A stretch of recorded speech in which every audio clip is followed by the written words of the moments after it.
story that when we got a phone call on this, I couldn't believe it, and I said, let's check into this story. So the Blaze started doing their homework on it and got a couple of reporters on it. And in the Blaze today, we have the story of the New Jersey mother charged with terroristic threats, and her guns have been taken out of her house after questioning her taxes. I want you to read this story. This is an Orthodox Jewish woman who cannot have somebody come into her house. If you've ever been with Orthodox Jewish people, it's you feel really awkward for a while because you're not sure. I went to, I'm a very huggy person, and I went to hug somebody, and they're like, it's just not done. You don't shake hands with an Orthodox Jewish woman. They don't touch the opposite sex. And they just have different standards, higher standards, quite honestly, higher standards than you are used to by any stretch of the imagination. Very inappropriate for a woman to be alone with a man other than her husband. Not very inappropriate. Yeah, they don't do really it. Really bad. Yeah. Really, really bad. You are not alone with somebody other than your husband. All right. So that's the setting of this story. This woman is an Orthodox Jewish woman. She was arrested and told to turn over her guns after she showed up at her city council meeting or at her community center to protest peacefully about what the city was doing on taxes. And here's what was happening in New Jersey. They had a mandatory home reevaluation, and it doubled her property tax because her home price was doubled. Now, can I ask you a question? Has anybody's home price doubled in the last, unless you're in Texas, and even in Texas, they haven't doubled. In the last 4 years, has anyone's home price doubled? Outside of the Washington, D.C. area. In New Jersey, has anybody's home price doubled? Well, hers did, and so did all of her neighbors.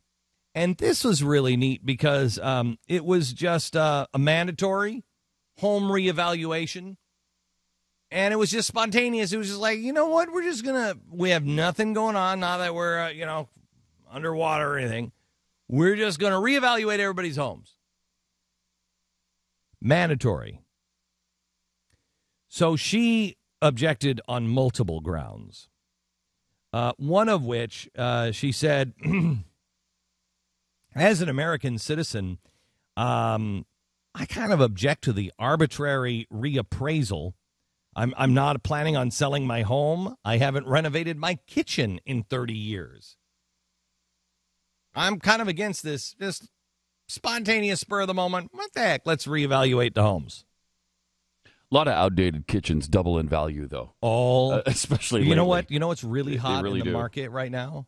Old kitchens. Old kitchens that 30 are years old. like the laminate countertop. Oh, yeah. That is. You don't want like infaded peach like or granite. pink. Yeah, infaded if peach if is you great. have the olive green, Oh, that is so hot right now. With a pattern. Yeah. That'll triple the home price. And if you have like old kind of nasty cabinets and Yes. old refrigerator or an electric stove. Oh my gosh, people love that. They love it. They go, I haven't seen an electric stove. This is exactly what we're looking for. They're clamoring for homes with 30-year-old kitchens in them. Yeah, like when they clamoring. When the laminate's sort of peeling up so you can fit things under there nicely and you easily. You can keep your knives there. Your You don't change. have to. You don't your change, your Yeah. knives. It's Yeah. all kind. See, that's the kind of those unlimited possibilities. And in it's a where kitchen like that. cockroaches can go, so you don't have to see them. Yes. It's great. It's great. It's great. Anyway, so of course her home doubled, in price at a time when housing prices are collapsing. But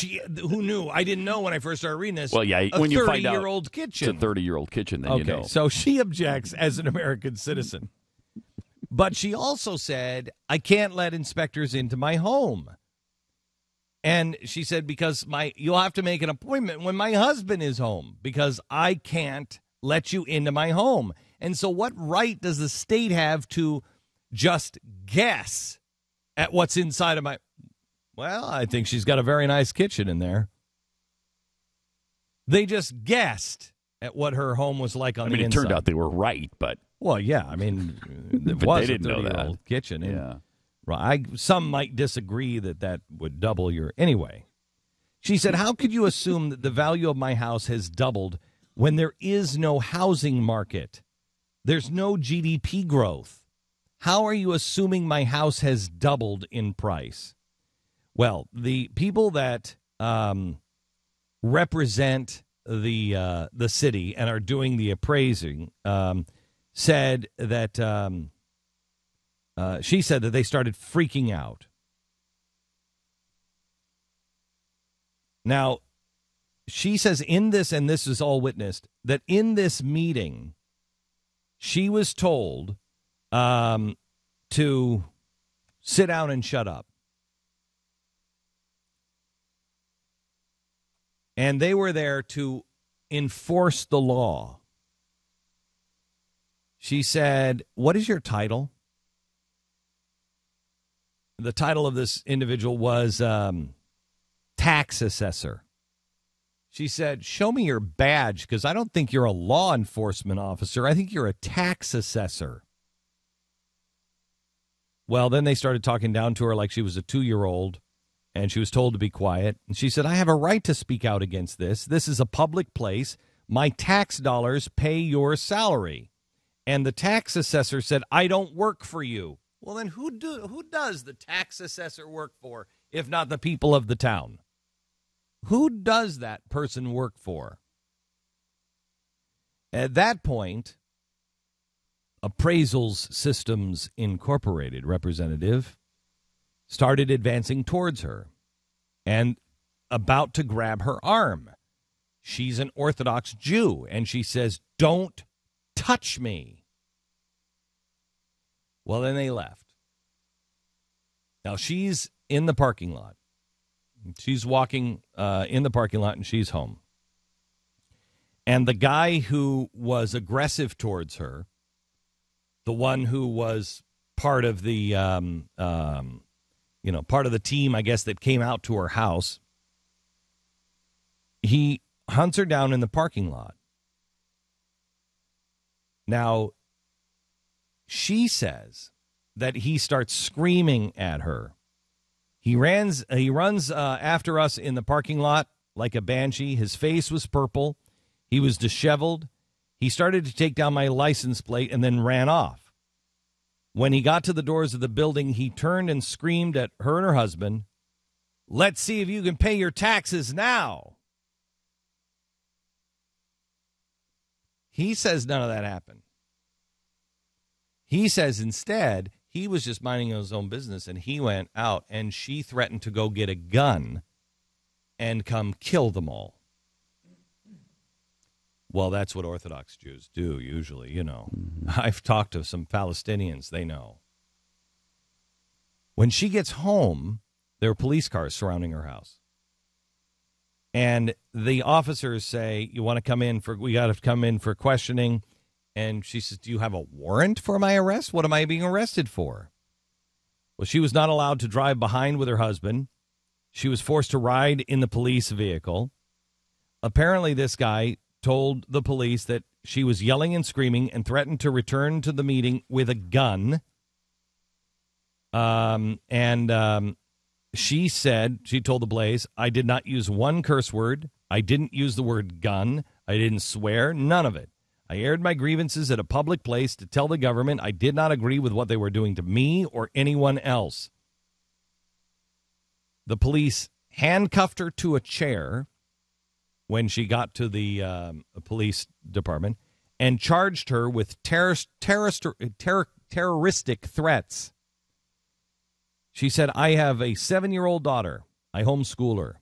I would never risk going to prison for the rest of my life and lose everything. I have no criminal history. I have no history of drug abuse. I have no history of alcohol abuse. I have no history of mental illness. I have never committed a crime a day in my life. But because I used my First Amendment right, I was arrested for it. She said the police then tried to coerce her in making a statement along the lines of what he thinks happened. Hart said the police sergeant informed her that if she didn't turn over her firearms for safekeeping, her bail would be set so high that it would be unclear how long she would have to remain in custody. She said, so my choice was sit in jail and my daughter doesn't have a mother, or turn in my firearms. She turned over her 2 firearms and associated equipment and was told she would get them back when this was all over. She said she has hired a fantastic attorney, and the Blaze will be following this. If quoting the Constitution makes me a terrorist, then we are living in Hitler's America, she said. That's not the only gun story that is out there. Pro-Second Amendment woman stumps a representative, Jim Moran, on gun control.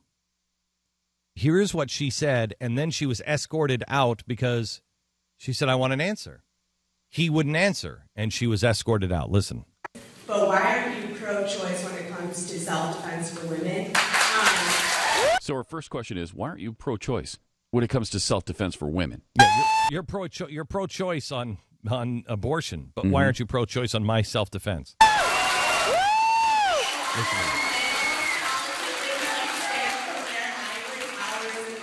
women how they should defend themselves. For example, why don't you guys listen to the young rape victims in Colorado when they said that if they had a gun, that they could have prevented their attacker? So hopefully you can understand all that. She's wondering about why they didn't listen to the rape victims in Colorado who said if they had had a gun, they could have warded off their attackers. Real split crowd, too. Yeah, The crowd is really divided here. Yeah.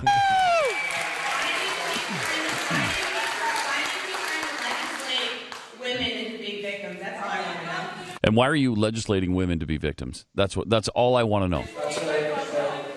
Why can't you? And all Moran is saying, now this is a U.S. congressman. All right, let's move on to the next question. She's like, wait, what? I want to move on now. I want to move on to the next question. And she's tried to get him to answer why he won't give her an answer. Really? And all he says is, because I want to move on now. So he refused to answer any of the questions in any way. Here's the interesting thing. He was protected by armed police. He was protected by people who had guns. Those in the audience weren't allowed to have guns, of course. But he feels he needs protection from the people. But the people certainly shouldn't even consider needing protection from an out-of-control government because they're not out of control. They'll come and talk to the people. They'll answer the questions. They'll be held accountable. Oh, no, wait. He wasn't held accountable. He wouldn't answer the questions. And he was the one with armed security. Last week, California Senate approved $24 million in funding bill to expedite the process of collecting guns from owners in the state who legally acquired them, but since have become disqualified due to felony convictions or mental illness. Such recently was the case for one woman who had been in a hospital voluntarily for mental illness last year. She says it was due to medication that she was taking. Lynette Phillips of Upland, California, told The Blaze in a phone interview Monday that she had purchased a gun years ago for her husband. Her husband's name is David. He got that as a present. That gun, as well as 2 others registered to her law-abiding husband, who does not have a history of felonies or mental illness, were seized last Tuesday. My husband is upset that they took the right from both of us. That should have never been taken. From either of them. But according to the state of California, that doesn't matter. Quote, the prohibited person cannot have access to a firearm regardless of who the registered owner is. It's exactly what we said when they did this law. We told exactly you. We told you that they would come into your house, and if you had a kid if your teenager was going through any kind, and it will stop people from going to get mental health checkups. Mm-hmm. It will stop people from doing it. The prohibited person cannot have access to a firearm. According to the Los Angeles Times last week, budget cuts created a backlog of 19,000 people in the state with more than 40,000 guns that are no longer legally allowed to own them. Wow. 19,000 people because they went to a doctor for a mental health checkup. Now, she was in a hospital. She was admitted into a mental institution. Well, here's how it happened. Authorities arrived in unmarked cars Tuesday night around 8 p.m. Seeing she had never been in trouble with the law before, when they asked to enter, she said sure, not thinking of asking for a warrant. The gun confiscation law doesn't go as far to give officers warrants to enter the property without permission. When you see what they did and why she was in the mental institution in the first place, maybe your eyes will be open.